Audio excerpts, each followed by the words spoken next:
Good afternoon बच्चों। अभी आपने देखा कि पिछले वीडियो में हमने व्यक्तित्व के बारे में बताया था। अब व्यक्तित्व के परीक्षण और उसके तरीके कैसे परीक्षण के तरीके होते हैं, कैसे व्यक्तित्व के बारे में परीक्षण किया जाता है, किन किन विधियों के माध्यम से मनोवैज्ञानिकों ने परीक्षण किया है, मूल्यांकन किया है, उस परीक्षण के बारे में हम बात करेंगे। जैसे हमारे मनोवैज्ञानिकों ने जो है परीक्षण विधि को दो भागों में बांटा है। परीक्षण विधि को दो भागों में बांटा है। पहला है प्रक्षेपण विधि और दूसरा है अप्रक्षेपण विधि। पहला कौन सा विधि है? प्रक्षेपण विधि। हमने बताया ना, ये पहला है प्रक्षेपण विधि। हम प्रक्षेपण विधि के बारे में जानते हैं कि प्रक्षेपण विधि क्या है। प्रक्षेपण विधि के माध्यम से व्यक्तियों के बारे में कौन से व्यवहार और कौन से रचनाओं के बारे में जो है मनोवैज्ञानिकों ने जो है उसके विधि को और उसके व्यवहार को जानने की कोशिश किया है। तो प्रक्षेपण विधि में ये होता है कि प्रक्षेपण विधि में प्रक्षेपण विषयी जो विषयी होते हैं उनके प्रत्यक्ष व्यवहार, विशिष्ट व्यवहार और अनुभवों के बारे में नहीं जानना चाहते हैं। अनुभवों के बारे में नहीं जानना चाहते, वह विषय के बारे में या विषय से अनुरोध करते हैं कि जो भी आप व्यवहार करिए वो कलात्मक ढंग से करिए। कलात्मक ढंग से करने के लिए जो है परीक्षणकर्ता जो होता है वह उससे अनुरोध करता है, विषय से या व्यक्ति से अनुरोध करता है कि आप जो भी व्यवहार करेंगे वह कलात्मक ढंग से करेंगे, जिससे कि उनका मूल्यांकन करने में या उनके मनोदशाओं के बारे में आसानी से जो है हम लोग मनोवैज्ञानिक समझ सकें या उसके भावनाओं को जान सकें। उसके बारे में उन्होंने कहा कि आपको जो आपका प्रत्यक्ष व्यवहार उससे हमें कोई मतलब नहीं है, विशिष्ट व्यवहार से भी कोई मतलब नहीं, आपका अनुभव क्या कहता है उससे भी हमें उसके बारे में भी नहीं जानना है। हमको सिर्फ आप कलात्मक ढंग से अपने एक्टिविटी, अपने व्यवहार को, अपने हाव भाव को प्रस्तुत कीजिए।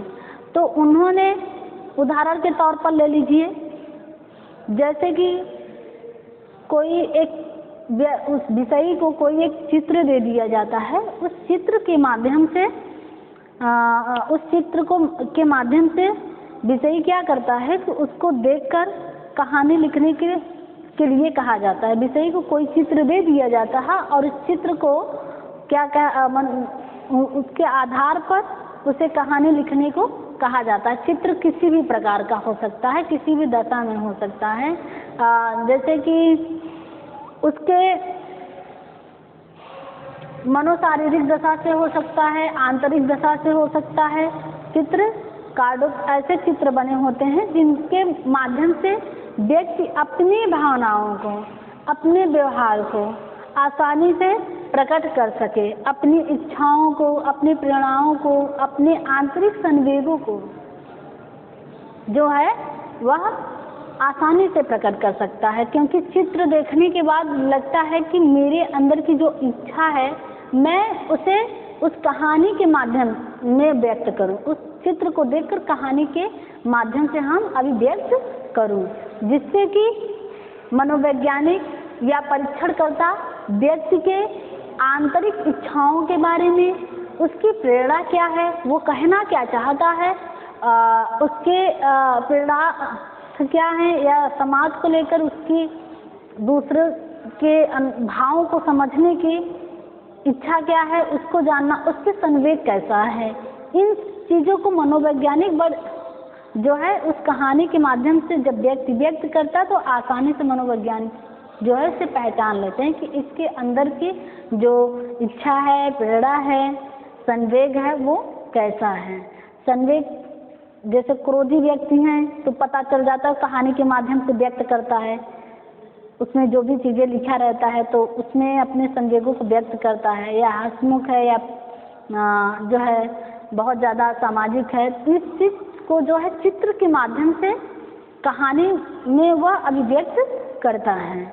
तो इस प्रक्षेपण विधि में यही अनुरोध किया जाता है। जैसे ठारते अमूसलर, थारपे अमूसलर एक हमारे मनोवैज्ञानिक थे। कौन थे?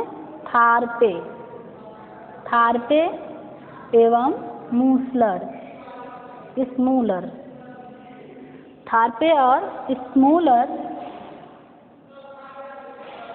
थारपे और स्मूलर ने कहा कि जो है व्यक्ति के स्वरूप प्रक्षेपण विधि उद्दीपकों के प्रति व्यक्ति की प्रतिक्रियाओं के आधार पर उसके व्यक्तित्व के स्वरूप का वर्णन किया जाता है। ये थारपे और मूसलर का कहना है कि व्यक्ति के स्वरूप का वर्णन, जैसे कोई विधि है उसके माध्यम से व्यक्ति क्या अपनी प्रतिक्रियाओं के आधार पर उसे क्या करता है, अपने स्वरूप को व्यक्त करता है। उनके कहने का तात्पर्य है कि व्यक्ति अपनी प्रतिक्रिया जो होती है उसे अपने स्वरूप के आधार पर जो है अभिव्यक्त करता है। तो प्रेरणाओं प्रक्षेपण विधि का मतलब है कि उन विधियों के माध्यम से विषयी जो होता है, विषयी का मतलब जो कोई व्यक्ति जिसके बारे में यह परीक्षण कर रहा होता है, उसके बारे में कहा गया कि विषयी अपने प्रतिचारों को, आंतरिक लक्षणों को, भावदशाओं को, अभिवृत्तियों को एवं हवाई कल्पनाओं में पिरोकर कहानी के रूप में प्रकट करता है। इनके आधार पर व्यक्ति का मूल्यांकन आसानी से कर लिया जाता है। जब चित्र के माध्यम से व्यक्ति जो है अपने कहानी में, जब कहानी कहा जाता है उसे लिखने को, तो उसमें अपनी सारी आंतरिक लक्षणों को उसमें व्यक्त करता है, अपनी भावदशाओं को व्यक्त करता है, उस कल्पनाओं को, उस कल्पना क्या करता है उस सबको एक साथ पिरोकर उसे प्रकट करता है, आसानी से प्रकट करता है। इनके आधार पर, उस कहानी को पढ़ने के आधार पर मनोवैज्ञानिक जो है व्यक्ति का मूल्यांकन बड़े आसानी ढंग से कर लेते हैं। अब हम बात करेंगे कि प्रक्षेपण विधि की विशेषताएं, प्रक्षेपण विधि की विशेषताएं क्या होती हैं, इसके बारे में हम बात करेंगे। इसकी मुख्य विशेषता क्या है।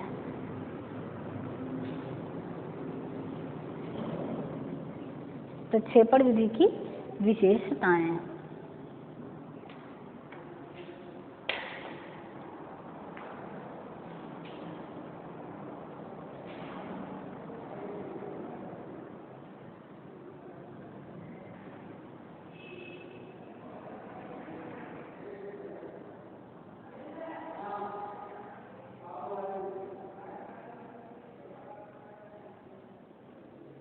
प्रक्षेपण विधि की विशेषताएं।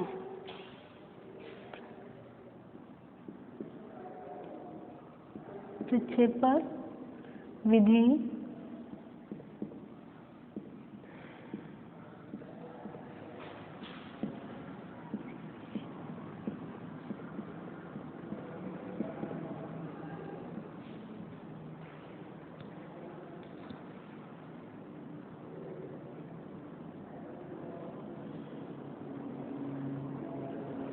हाँ, प्रक्षेपण विधि की विशेषताओं के बारे में हम बात करेंगे। प्रक्षेपण विधि की विशेषताओं को एक हमारे मनोवैज्ञानिक एंडू हैं, एंडू ने 4 भागों में इसे बांटा है। कौन से मनोवैज्ञानिक? एंडू। प्रक्षेपण विधि की विशेषताओं को हमारे मनोवैज्ञानिक एंडू ने इसे 4 भागों में बांटा है। कौन कौन से वो भाग हैं जिनमें इनके परीक्षण अवलोकन करता या परीक्षण करता जो है इस प्रक्षेपण विधि के बारे में, विषय के बारे में सही ढंग से उसका मूल्यांकन और उसके गतिविधियों के बारे में सही ढंग से पता लगा लेता है। तो उन्होंने 4 भागों में इसको बांटा है। हम पहला भाग देखेंगे कि कौन सा है। तो एंडू ने 4 भागों में बांटा है।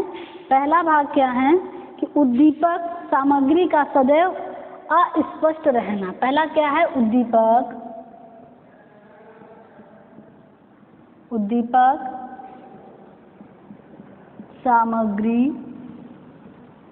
सामग्री का अस्पष्ट रहना, अस्पष्ट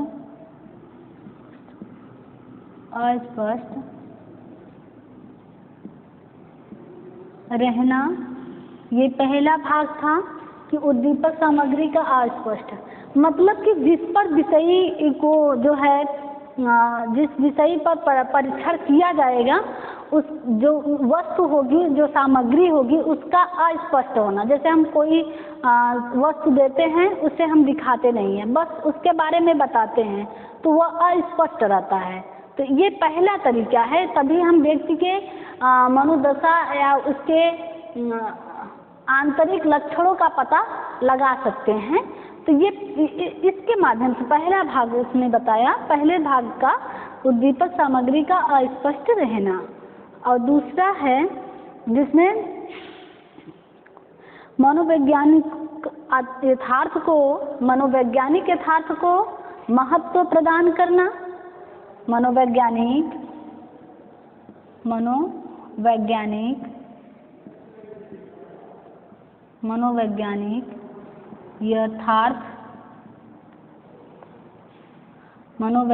यथार्थ को महत्व प्रदान करना,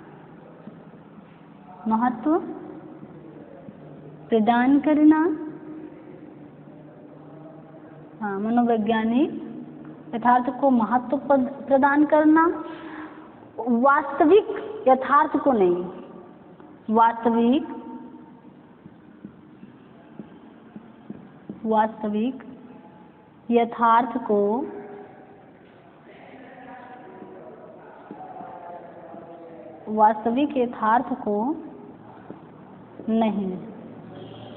वास्तविक यथार्थ को नहीं।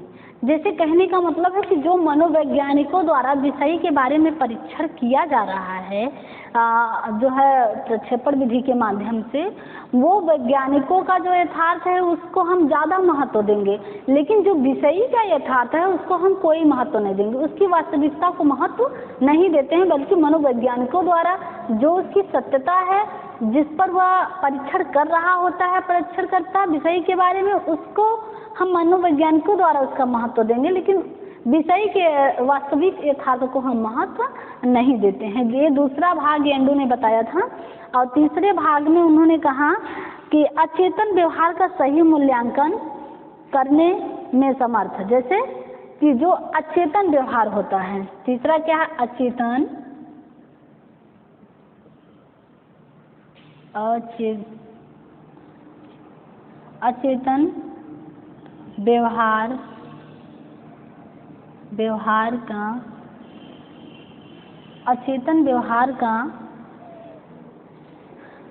अचेतन व्यवहार का सही मूल्यांकन करना, अचेतन व्यवहार का सही मूल्यांकन, अचेतन व्यवहार का सही मूल्यांकन करना। देखो एंडू ने जो है तीसरा भाग यह बताया कि जो विषयी होता है, विषयी के व्यवहार का जो अचेतन व्यवहार होगा उसका सही मूल्यांकन करना। ये तरीका प्रक्षेपण विधि के माध्यम से जो है एंडू ने बताया कि विषय के जो अचेतन व्यवहार है उसका सही मूल्यांकन हम तभी कर सकते हैं जब उसके कहानी के या चित्र के माध्यम से वो अपने कहानी को दर्शाता है, अपनी मनोदशा को, अपने भावों को वह व्यक्त करता है। ठीक, तो वो अचेतन चीज़ें जो उसके मन में जो आंतरिक चीज़ें होंगी, जो नहीं कह पाता है या जो सारी चीज़ें उसको समस्याएं उत्पन्न होती हैं, वो कहानी के माध्यम से वो व्यक्त करता है। तो उसका अचेतन व्यवहार का मूल्यांकन हम तब सही ढंग से मनोवैज्ञानिक कर लेते हैं। चौथा हम देखते हैं कौन सा भाग है। चौथे भाग में जो है प्रदत्त विश्लेषणों में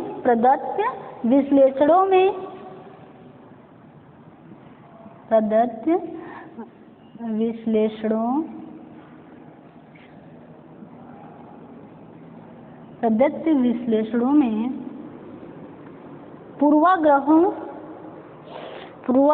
का प्रभाव, प्रदत्त विश्लेषणों में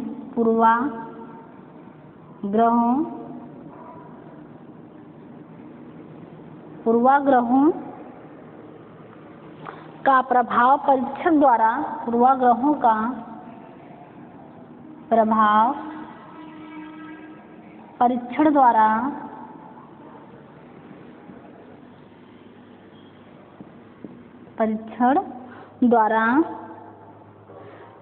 समावेश किया जा सकता है। परीक्षक द्वारा समावेश किया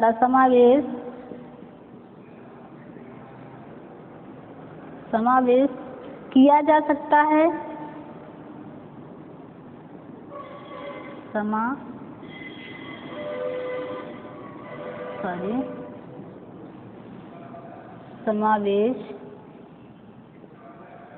समावेश किया जाता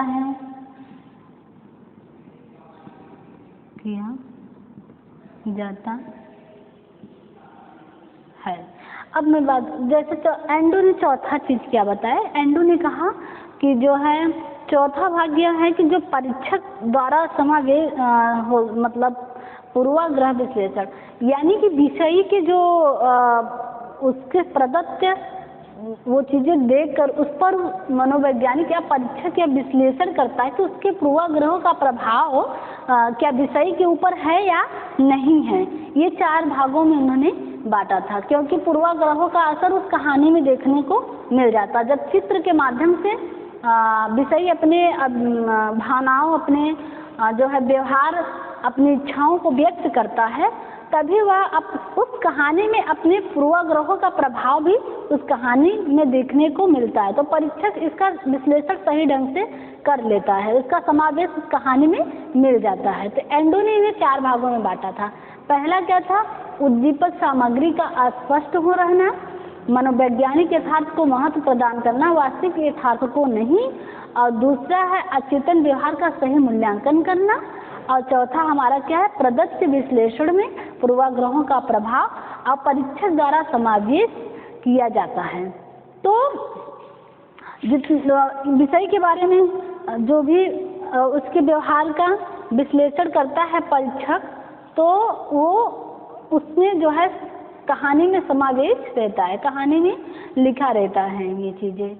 अब हम बात करेंगे इनके विधि के बारे में, व्यक्तित्व परीक्षण के विधि के बारे में बात करेंगे। विधि क्या हो सकती है, इसके माध्यम से हम देखें। देखिए, वर्तमान समय में विभिन्न प्रकार के प्रक्षेपण परीक्षण मिलते हैं, किंतु हम मुख्य रूप से 2 परीक्षण के बारे में बात करेंगे। 2 ही परीक्षण के बारे में हम आपको बताएंगे जो बहुत महत्व, कई ऐसे परीक्षण किए गए हैं व्यक्तित्व पर, लेकिन मुख्य रूप से हम 2 ही परीक्षण के बारे में बात करेंगे। हम सबसे पहले बात करेंगे IBT परीक्षण।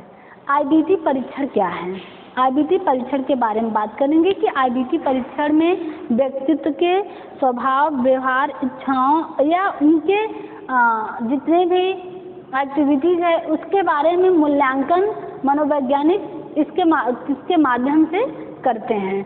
तो IBT हम सबसे पहले क्या लेंगे, IBT हम इसके बारे में बात करेंगे। IBT का मतलब होता है इंक ब्लॉक टेस्ट। क्या होता है, इंक ब्लॉक टेस्ट होता है। तो इसका फार्मूला आप जान लीजिए क्या है, इंक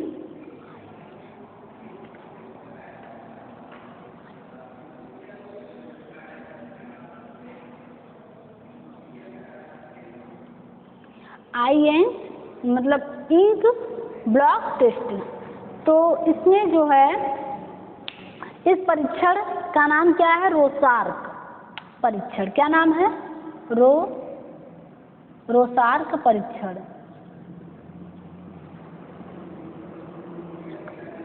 रोसार्क परीक्षण।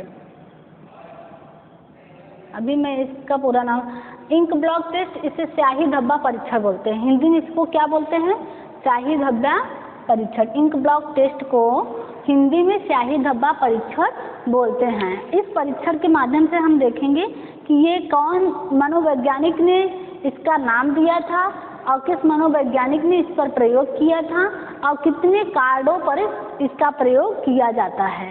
ये व्यक्तित्व परीक्षण है। पर व्यक्तित्व परीक्षण के मनोदशा को और उसके अचेतन व्यवहार को और साथ ही साथ उसके इच्छाओं और प्रेरणाओं को इसके माध्यम से जो है इसका पता लगाया जाता है व्यक्ति के बारे में। तो स्याही धब्बा परीक्षण के बारे में हम बात कर रहे हैं। इंक ब्लॉक टेस्ट इसका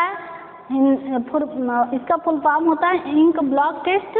और कहाँ से प्रयोग किया गया, किस मनोवैज्ञानिकों ने इसका प्रयोग किया है। तो ये प्रयोग जो है, इस परीक्षण का निर्माण जो है मनोचिकित्सक हमारे हरमन रोसार्क हैं। कौन है? इस परीक्षण के जन्मदाता, इस परीक्षण के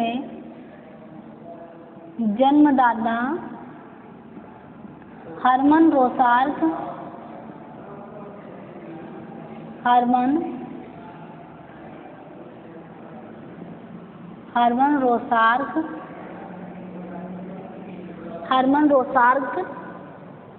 परीक्षण के जन्मदाता हरमन रोसार्क हैं। हरमन रोसार्क, इसको हिंदी में IBD का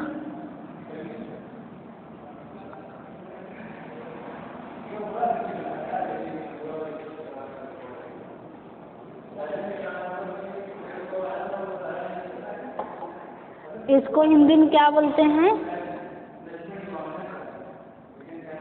ink block test. Yes, ink block test Hindi में बोलते हैं स्याही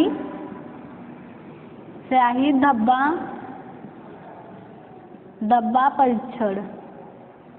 स्याही धब्बा परीक्षण, इसको हिंदी में स्याही धब्बा परीक्षण बोलते हैं। ये हरमन रोसार्क जो थे वो स्विट्जरलैंड के रहने वाले थे। कहाँ के? स्विट्जरलैंड के रहने वाले थे। हरमन रोसार्क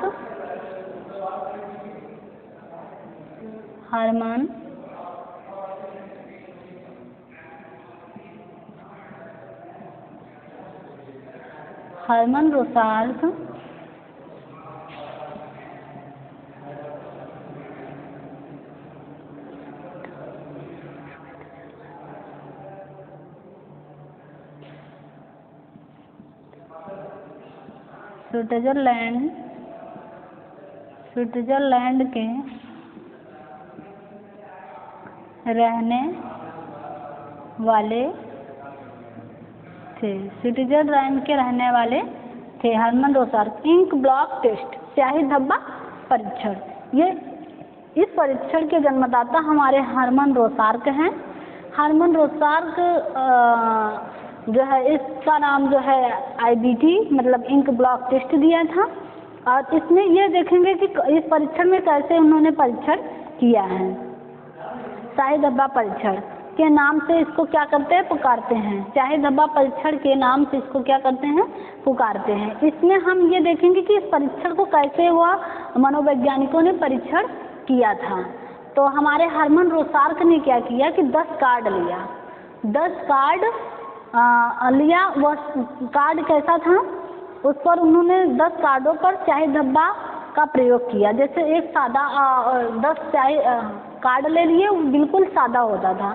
उस पर क्या करते थे? स्याही का धब्बा देते थे, उस पर प्रयोग करते थे, स्याही के धब्बा का प्रयोग करते थे। और उसके बाद उसमें ये देखते थे कि कार्डों में 5 धब्बे क्या होते थे? काले रंग के होते थे, काले रंग के, तथा 2 धब्बे धूसर रंग के होते थे। मतलब जैसे धुंधला होता था। 2 जो धब्बा प्रयोग करते थे 5 कार्डों पे वो काले रंग का प्रयोग करते थे, और 2 पर जो है धूसर रंग का, जैसे बिल्कुल धुंधला टाइप सा हो, दिखाई ना देता हो, उस प्रकार का धब्बा उस पर होता था। और काले तथा लाल रंग के और 3 धब्बे होते थे। काले और लाल रंग के और 3 धब्बे, और मतलब कि जो 3 धब्बा होता था वो काले रंग के और लाल रंग के होते थे, और जो 2 और धब्बे होते थे वो पूर्ण रंगदार होते थे। मतलब कुछ धब्बे ऐसे होते, जो कार्ड होता था उस कार्ड पर पूरे प्रकार से, मतलब जो स्याही का धब्बा प्रयोग किया गया था वो पूरा क्या था, वो रंगदार था, उसमें कोई ऐसा नहीं चित्र था कि इसमें हमें कुछ दिख रहा हो। तो ऐसे जो है कार्ड उन्होंने 10 कार्ड बनाया। उसी 10 कार्डों पर उन्होंने व्यक्ति के मनोदशा, इच्छाओं, प्रेरणाओं, संदेहों, इन सब के बारे में इन्हीं कार्डों के माध्यम से उन्होंने पता लगाया कि व्यक्ति का स्वभाव या इसकी जो है स्मृति बताने की जो विधि है वह कितना अच्छे से व्यक्त कर सकता है, कितने अच्छे से अभिव्यक्त कर सकता है। तो हम परीक्षण विधि अब पढ़ेंगे कि जो है IBT यानी स्याही धब्बा परीक्षण के विधि पढ़ेंगे कि इसमें कौन सी विधि का प्रयोग करते थे, क्या कहते थे प्रयोग करने पर। हरमन रोसार्क के द्वारा हम ये देखेंगे परीक्षण विधि। क्या पढ़ेंगे? परीक्षण विधि।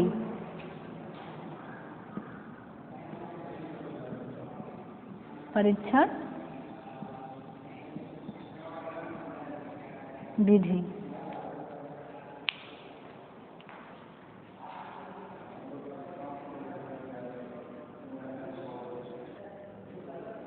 हमने देखा IBT के जो है रोसार्क, हरमन रोसार्क ने जो है इसको नाम दिया था, उन्होंने ही इसका प्रयोग किया था। तो इसके विधि के बारे में हम पढ़ेंगे कि इसका परीक्षण विधि क्या होता है। देखिए ये जो विधि होती है, जब प्रयोग किया जाता है तो इसमें क्या होता है कि परीक्षण को इस परीक्षण को शांत पर्यावरण में करना चाहिए, और साथ ही साथ परीक्षार्थी के सामने एक चित्र को जो है प्रस्तुत किया जाता है।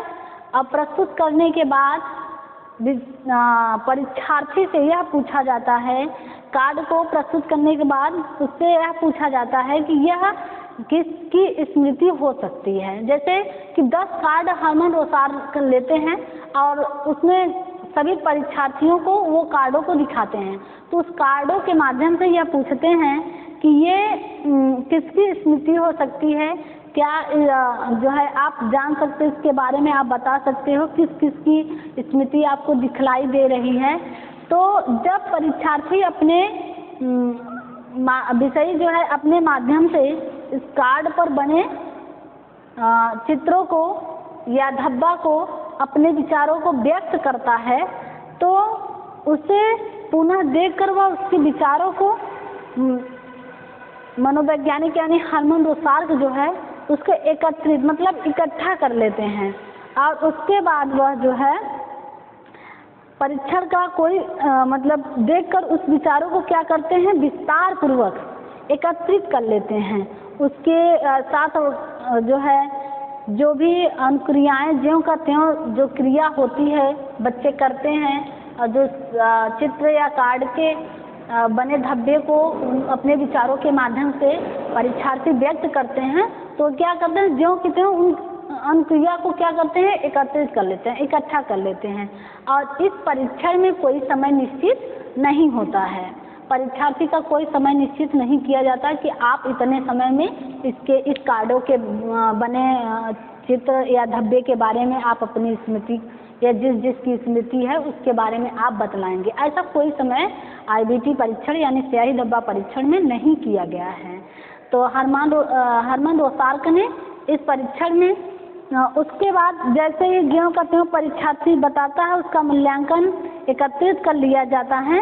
उसके बाद इस परीक्षण का मूल्यांकन करते हैं।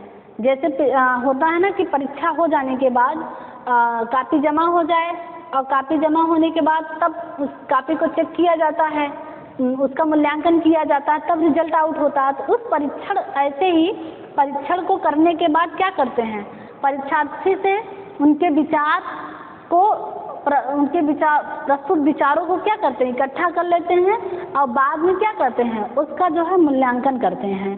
तो परीक्षण विधि का मूल्यांकन, या परीक्षण का मूल्यांकन। हम देखते हैं कि परीक्षण का मूल्यांकन में कौन कौन सा ऐसी चीज़ें हैं जहाँ वो मूल्यांकन कर सकते हैं, किस पर मूल्यांकन कर सकते हैं। पहला है पहले परीक्षण का मूल्यांकन।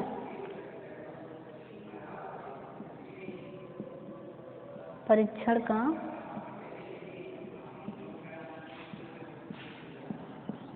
मूल्यांकन, तो परीक्षण का मूल्यांकन में ये देखा जाता है कि इस परीक्षण का मूल्यांकन 3 आधारों पर किया जाता है। इस परीक्षण का जो मूल्यांकन करते हैं IBT मतलब शाही डब्बा परीक्षण पे जो परीक्षण विधि उन्होंने परीक्षार्थियों पर किया था हरमन रोसार्क ने, तो उसको 3 भागों में उसका मूल्यांकन करते हैं। एक भाग में मूल्यांकन नहीं करते हैं, क्योंकि वो उसमें क्या होता है कि परीक्षार्थी अपने विचारों को जिसकी स्मृति दिखलाई जाती है उस विचारों को उसने व्यक्त किया था, तो हरमन रोसार्क ने इसे 3 भागों में जो है बांटा है। पहला भाग क्या होता है? स्थान निर्धारण। इसमें पहला क्या होता है? स्थान निर्धारण। स्थान निर्धारण,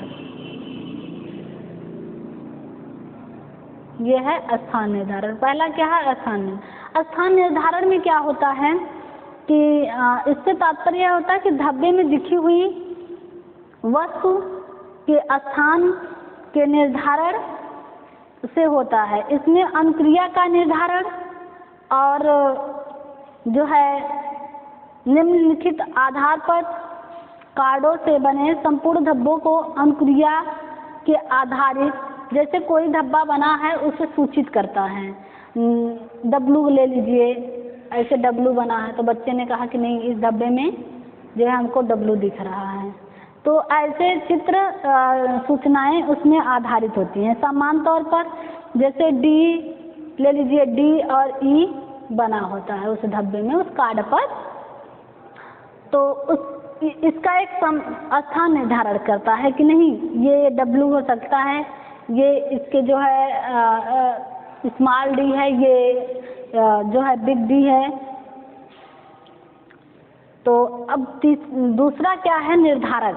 हम दूसरे जो है परीक्षण के बारे में, मूल्यांकन के बारे में करेंगे, तो दूसरा मूल्यांकन हम क्या करते हैं? निर्धारक करते हैं। निर्धारक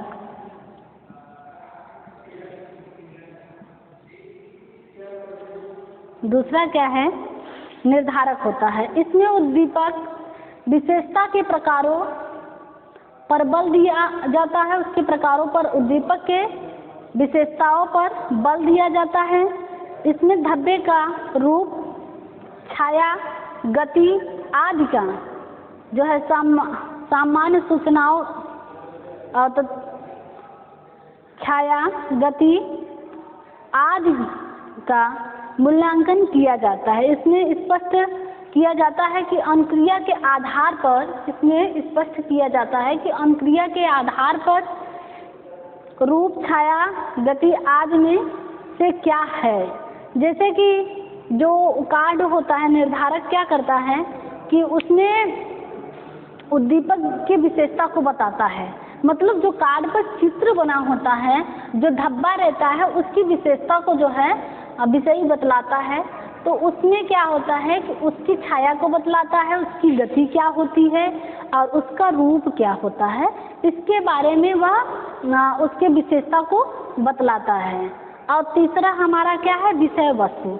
विषय वस्तु क्या होनी चाहिए जिस पर वह जो है मानवीय रूप से, तीसरा हमारा मूल्यांकन किस पर करते हैं? विषय वस्तु पर। किस पर करते हैं? विषय वस्तु पर।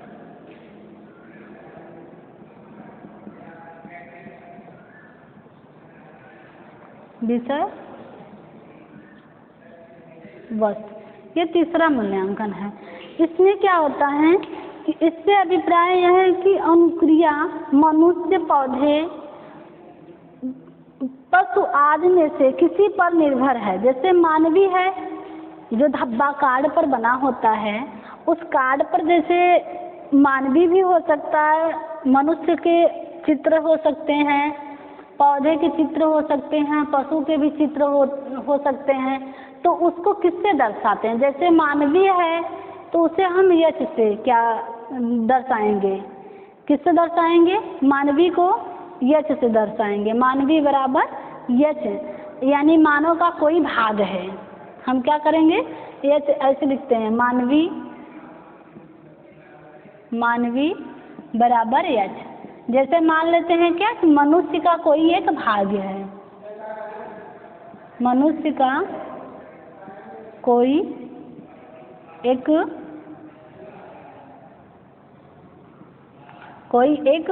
भाग है। ठीक उसी प्रकार में जैसे लिखा है यच डी, या पशु इत्यादि। और किसी का सैंपल दे दिया जाता है या इंगित करता है वो सैंपल कि यह मनुष्य का भाग है या पशु का भाग है या पक्षी का भाग या पौधे का चित्र है, उस कार्ड पर मतलब विषय वस्तु के माध्यम से परीक्षार्थी उसे व्यक्त किया रहता है, तो उसी को जो है उसके बारे में वो मूल्यांकन करते हैं। हरमन रोसार्क जो है मूल्यांकन करते हैं। अब मैं बात करूंगी, हमने कहा ना कि मुख्य रूप से हम 2 ही परीक्षण के बारे में बात करूंगी, तो इसके निष्कर्ष के बारे में हम बात करते हैं कि इसका लास्ट में निष्कर्ष क्या निकल कर आता है। जैसे उन्होंने 3 तरीके से मूल्यांकन किया था, हमारे हरमन रोसार्क ने 3 प्रकार से मूल्यांकन किया।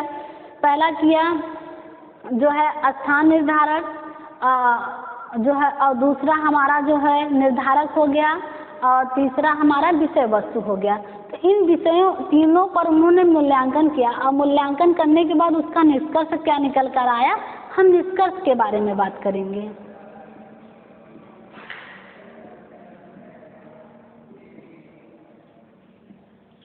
निष्कर्ष के बारे में बात करेंगे। जैसा कि आपने देखा कि आईडीटी परीक्षण में यानी सही डब्बा परीक्षण इंक ब्लॉक टेस्ट में हरमन रोसार्क ने जो परीक्षण विधि किया परीक्षार्थियों पर, और उसके बाद उसका 3 आधारों पर जो है मूल्यांकन किया। मूल्यांकन में हमने बताया कि स्थान निर्धारण करते थे, और फिर निर्धारक होती थी, और विषय वस्तु होता था। तो इन तीनों के आधार पर उन्होंने जब उसका मूल्यांकन किया, तो मूल्यांकन का निष्कर्ष क्या निकल कर आया, मतलब उसका परिणाम क्या होना चाहिए, वो कार्ड पर बने धब्बे को वो क्या क्या जो रंग दिया था, रंग, गति या छोटी अनुक्रिया, बड़ी अनुक्रिया, गति, ये सब क्या दर्शाया, तो उसका परिणाम क्या निकल कर आया, ये इसके बारे में हम जो है हरमन रोसार्क ने बताया। जो जैसे पूर्ण अनुक्रिया, जो छात्र पूरी क्रियाएं करते थे उस कार्ड पर, क्रिया उनकी होती थी, उनका सूक्ष्म तथा सैद्धांतिक लक्षणों की सूचना देती थी। ये पूर्ण अनुक्रियाएं में क्या होती थी कि विषय के सूक्ष्म क्रिया से लेकर यानी छोटी क्रियाओं से लेकर और सिद्धांत मतलब उसके सैद्धांतिक लक्षण तक सूचना जो है उस कार्ड के माध्यम से उसके व्यक्तित्व को दर्शाते थे। और दूसरा क्या है, छोटी अनुक्रिया। छोटी अनुक्रिया क्या करती थी कि उलझनों को स्पष्ट करती थी।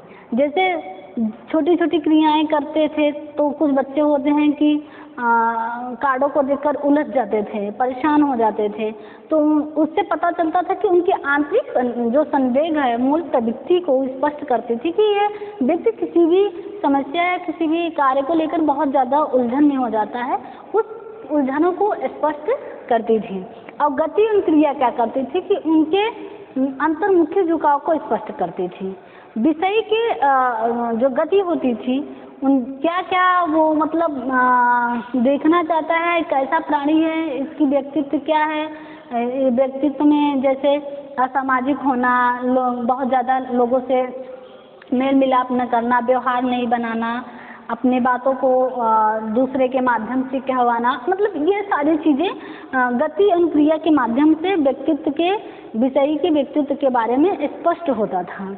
फिर रंग अनुक्रिया के बारे में, रंग अनुक्रिया स्वतंत्र क्या करते थी कि स्वतंत्र संवेगात्मक को स्पष्ट करते थे, संवेगात्मक स्पष्ट करते थे।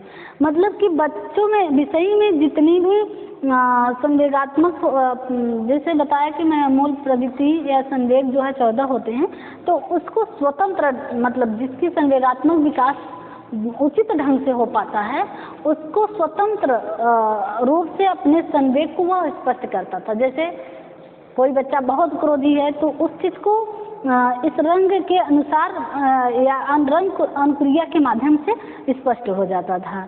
और कोई हंसमुख है या जैसे कि बहुत ज़्यादा लगाव हो या मतलब समस्याओं में, ये सारी चीज़ें संवेग, स्वतंत्र संवेग के माध्यम से स्पष्ट हो जाती थी। अब मैं बात करूँगी इसके परिणाम। जैसे कि अब मान लीजिए कि इसके आधार पर परीक्षार्थियों के व्यक्तित्व का मूल्यांकन किया जाता है। फिर भी परीक्षण के समय संवेगात्मक स्थिति एवं उसके कथन भी अपने प्रभाव पर डालता है।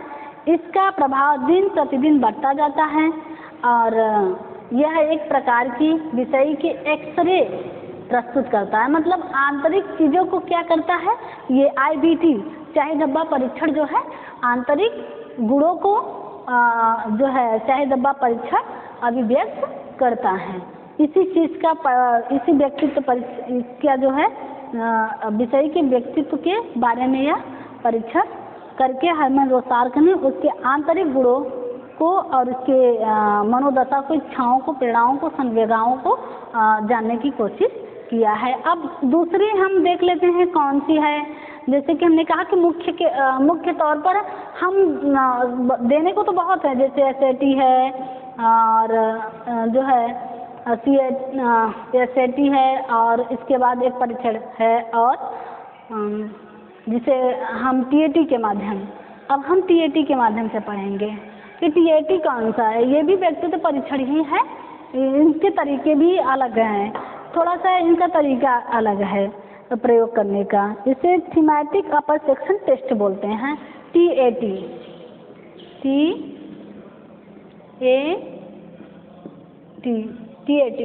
इसे थीमेटिक अपर सेक्शन टेस्ट बोलते हैं। इसको हिंदी में विषयी संप्रत्यक्ष परीक्षण बोलते हैं। विषयी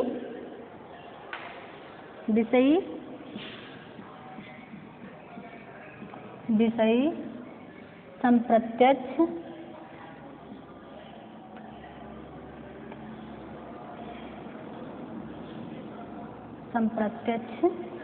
विषय संप्रत्यक्ष परीक्षण।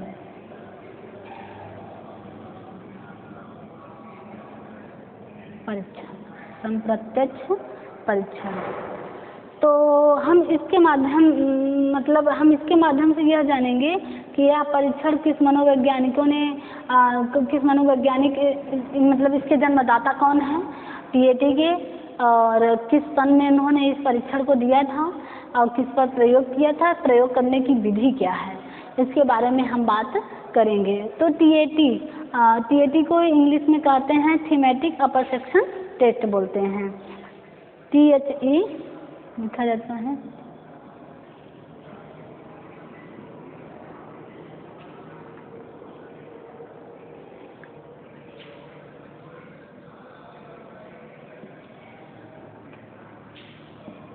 थीमेटिक अपर सेक्शन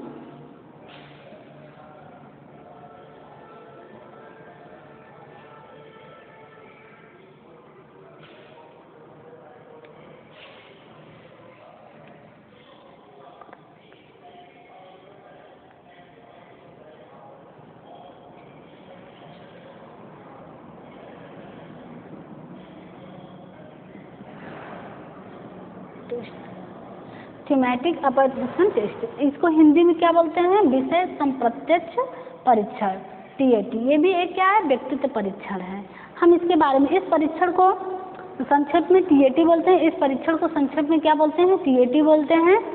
और इसके TAT के नाम से इसको जानते हैं। अगर हम संक्षेप में मिल लेते हैं, देखो टेट और CTET में क्या होता है कि TAT के बारे में बहुत ज़्यादा पूछा जाता है कि TAT का फुल फॉर्म पूछ लिया जाता है, TAT का मतलब क्या है, ये परीक्षण, ये किसका परीक्षण है, किस पर परीक्षण किया जाता है, बहुत सारे क्वेश्चन मतलब इससे बनते हैं। तो इसको हम संक्षेप रूप में TAT बोलते हैं। क्या बोलते हैं, TAT। इसका निर्माण 1935 में,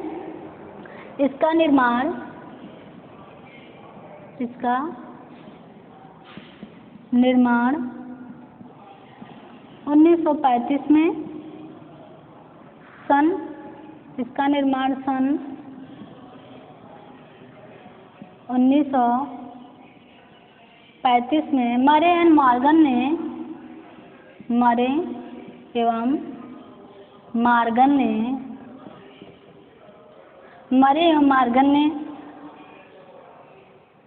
ने किया था। हाँ, तो थीमेटिक अपर सेक्शन टेस्ट यानी विषयी समप्रत्यक्ष परीक्षण TAT का निर्माण जो है सन 1935 में मरे एवं मॉर्गन ने किया था। मरे एंड मॉर्गन ये मनोवैज्ञानिक थे, उन्होंने TAT का यानी TAT के ये जन्मदाता माने जाते हैं। इन्होंने जो है इसका नाम दिया था। चलिए इसके बारे में जानते हैं कैसे किया जाता है। इस परीक्षण का प्रयोग जो है जैसे जितना महत्वपूर्ण हार्मोन रोसार्क द्वारा IBT दिया गया है उतना ही महत्वपूर्ण हमारा TAT मरे मॉर्गन द्वारा दिया गया है, इसको भी माना जाता है।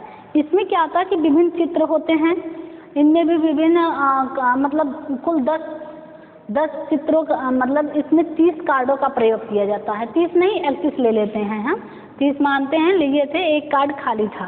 क्या था? एक कार्ड खाली था। 30 कार्डों पर प्रयोग करते हैं,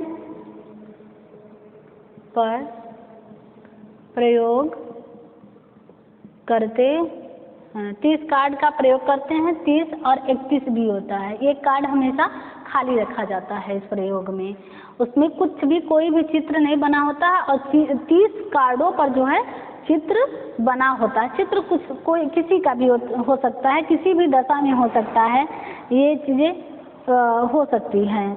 जैसे कि इसमें ऐसे कार्ड होता है जिस पर कोई चित्र पूरी तरह नहीं बना होता है। कार्डों का प्रयोग परीक्षार्थी के आयु और जो है लिंग के आधार पर किया जाता है। जैसे कि बच्चे का कितना आयु है, किस आयु के स्तर के लोग जो है आयु और उनके लिंग के आधार पर प्रयोग किया जाता है।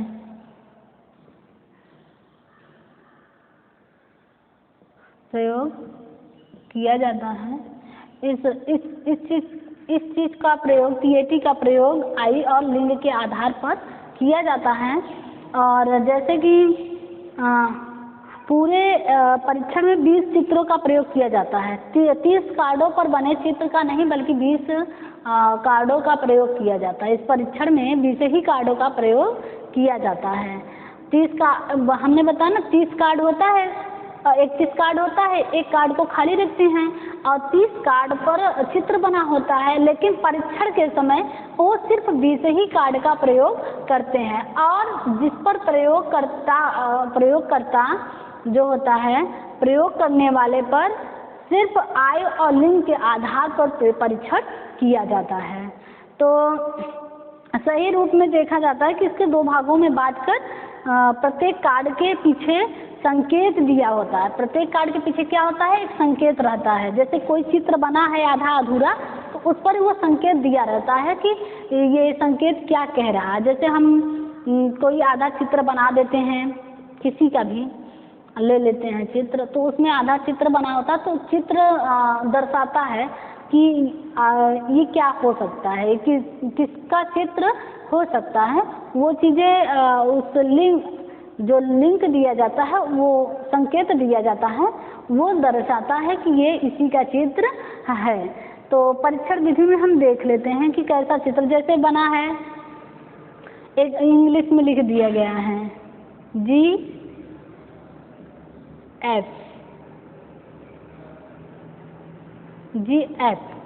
GF का फैक्टर अगर देखा जाए तो क्या होता है? G से होता है गर्ल और F से होता है फ्रेंड, यानी गर्ल फ्रेंड के बारे में। जैसे B लिख दिया जाए BM का क्या होता है? बॉय और मैन। जैसे हम B लिख दिए बॉय और M, ये दर्शा रहा है, चित्र भी बना है, आधा अधूरा चित्र बना है और ये पैराग्राफ जो दिया गया है, इस संकेत जो दिया गया है, इस संकेत के माध्यम से हम उसमें जो है ये देखते हैं कि कौन से चित्र हैं और क्या दर्शा रहा है। ये तो संकेत हमने दे दिया कि BM का मतलब क्या होता है? बॉयज़। क्या होता है? Boys and man. क्या होगा? Boys and man. इसमें क्या होता है? Girls and friends. Girls and friends. तो ये हम संकेत देते हैं। उस चित्र में जो संकेत दिए रहते हैं उसके माध्यम से आधा अधूरा चित्र रहता है, तो जो परीक्षार्थी होते हैं उस संकेत के माध्यम से ही उस चित्र को देखते हैं और इस चित्र के बारे में बताते हैं कि ये गर्ल्स का या फ्रेंड, ये दो गर्ल्स हैं, ये दोनों के बीच दोस्ती है, उसको बताते हैं। जैसे बॉय एंड मैन, ये लड़का है और ये आदमी है, तो ये संकेत दिया रहता है और इसी संकेत के माध्यम से उस चित्रों में बने चित्रों को वो अभिव्यक्त करते हैं परीक्षार्थी। अब हम परीक्षण विधि जान लेते हैं कि इसकी परीक्षण विधि क्या होती है। ठीक,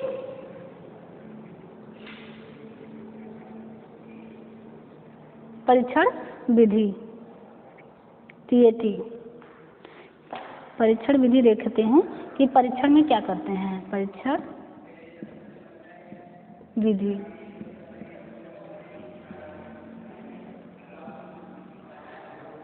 परीक्षण विधि में ये देखा जाता है परीक्षण देते समय यानी परीक्षण करते समय परीक्षार्थी से कह दिया जाता है कि चित्र क्या है? काल्पनिक है। कोई चित्र वास्तविकता नहीं होती है, और जो कार्ड पर चित्र बने होते हैं वह क्या होते हैं? काल्पनिक होते हैं। उसको एक एक करके दिखाया जाता है। क्या करते हैं? एक एक करके उसको दिखाया जाता है कि परीक्षार्थी को एक एक करके दिखाया जाता है। प्रत्येक चित्र पर एक कहानी लिखने को कहा जाता है। जो हम कार्ड देंगे, 20 कार्ड का प्रयोग करते हैं हमारे मरियन मॉर्गन ने, तो प्रयोग करने पे उससे यह कहा जाता है परीक्षण विधि में कि ये चित्र, प्रत्येक चित्र पर एक कहानी लिखने को उनसे कहा जाता है। परीक्षार्थियों से कहानी लिखने को कहा जाता है। इस प्रकार इस कहानी को कहानी के आधार पर बने चित्र के घटना, पात्र, विचार, भाव, भंगिमाएं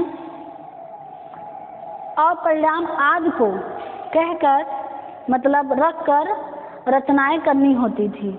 कभी कभी तो स्वयं बोलता है, परीक्षक क्या करता है? स्वयं बोलता है और परीक्षार्थी क्या करता है कि उसको उसका उत्तर लिखने को कहता है और वह लिखता जाता है।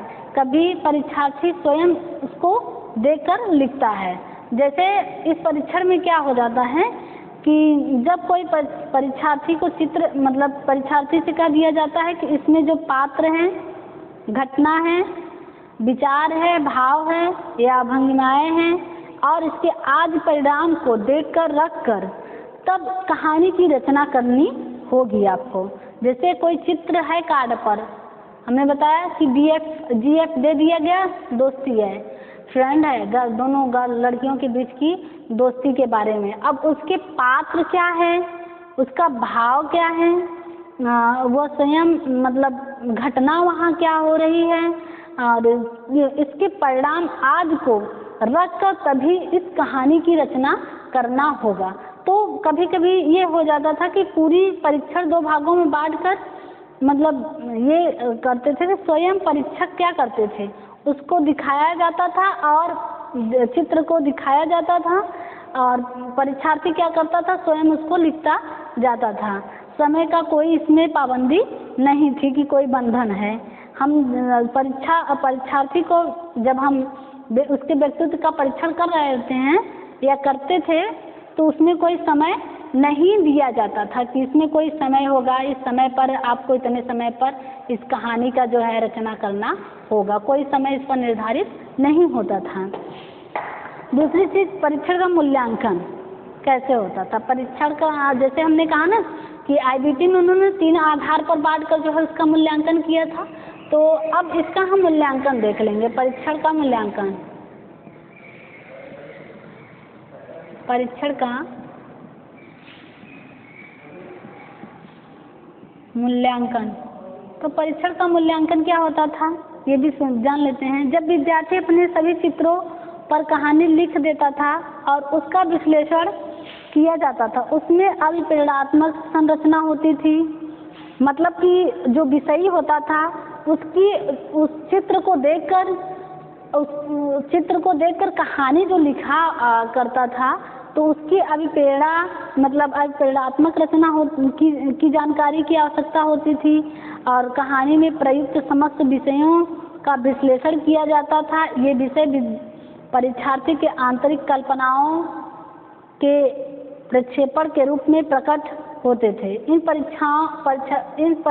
परीक्षार्थी को मृत्यु, माता पिता का प्यार, स्नेह, आवश्यकता आदि का विषय प्रतीत होता था। जैसे जब 20 कार्ड दे दिया जाता था, 20 कार्डों में जो भी पात्र, घटना, चित्र बने होते थे, विचार होते थे, तो वो विषय क्या करता था कि जो चित्र को देखता था और उस चित्र को देखकर कहानी लिखता था, उस कहानी में वो उसकी आंतरिक कल्पनाओं का और साथ ही साथ जो है उसके मृत्यु माता पिता, जैसे जिनके बचपन में माता पिता खो जाते थे, नहीं होते थे, उन बच्चों पर भी व्यक्तित्व का परीक्षण करते थे। उनके माता पिता का स्नेह, प्रेम, आवश्यकता उनकी क्या थी, तो उस चीज़ का प्रतीत उस कहानी में हो जाता था। उसका मूल्यांकन सीधे सीधे टीएटी में देखने को मिलता था। हमारे अनुमार्गन का विषय यही था। और तीसरा क्या है? शब्द सहचार्य परीक्षण। क्या है तीसरा? शब्द सहचार्य परीक्षण। हमने बताया ना कि मुख्य 3 परीक्षण के बारे में हम बात करेंगे। पहला क्या था? आईबीटी था, दूसरा टीएटी था और तीसरा हम बात करेंगे शब्द सहचार परीक्षण। इसके शब्दों के माध्यम से जो है व्यक्ति के निर्धारण घटनाएं या पुरानी विधि के बारे में वर्तमान समय का प्रक्षेपण विधि को मानकर और इसका जो है मूल्यांकन करते थे हम। क्या है? शब्द सहचार्य विधि। तीसरा क्या है? शब्द सहचार्य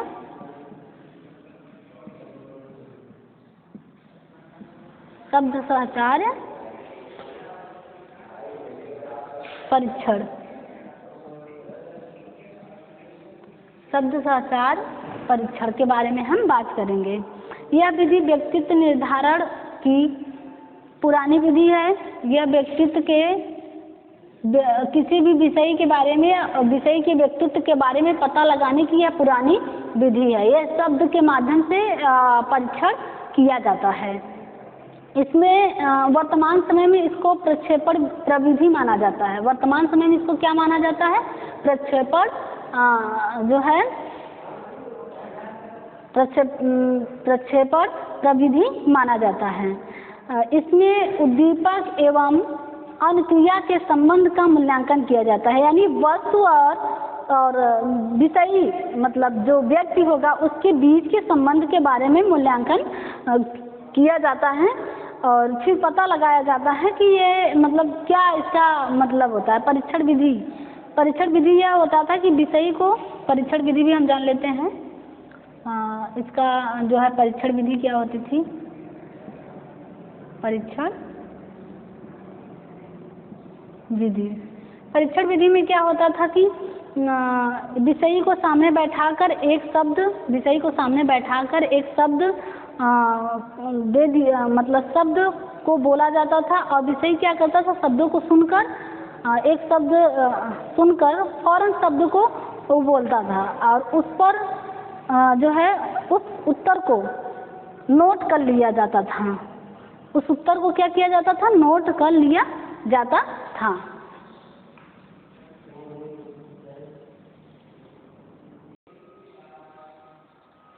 जैसा आपने अभी देखा कि हमने बताया शब्द सहचार परीक्षण। पहला तो आईबीटी, दूसरा टीएटी बताया था और तीसरा क्या है? शब्द सहचार परीक्षण। इस परीक्षण विधि में हम देखें कि इसका निष्कर्ष क्या निकलता है। हमने कहा ना कि आमने सामने व्यक्ति बैठे होते हैं और वो शब्द बोलता जाता है और जो परीक्षार्थी होता है या व्यक्ति होता है उस शब्दों का उत्तर लिखता जाता है। तो कुल मिलाकर इसका कहने का तात्पर्य यह है कि विधि अनेक प्रकार की अचेतनात्मक ग्रंथियों की सार्थकता तथा स्वरूप पर प्रकाश डालने के लिए उपयोग में लाई जाती है। इसके द्वारा चिंताओं का स्रोत तथा महत्वपूर्ण अभिवृत्तियों का आसानी से पता लगाया जाता है। मतलब शब्द साचार्य के माध्यम से जो व्यक्ति हैं या विषयी हैं उसके बारे में अचेतन व्यवहार के बारे में उसके पता लगाया जाता है। अब हम अगली वीडियो में देखेंगे। अभी तो हमने सिर्फ प्रक्षेपण विधि के बारे में बात किया है। अब हम दूसरी विधि जो होगी अप्रक्षेपण विधि होगी। अगले वीडियो में हम अप्रक्षेपण विधि के बारे में बात करेंगे। इसी टॉपिक पे हम आपको बहुत बहुत धन्यवाद रखते हैं। जय हिंद, जय भारत।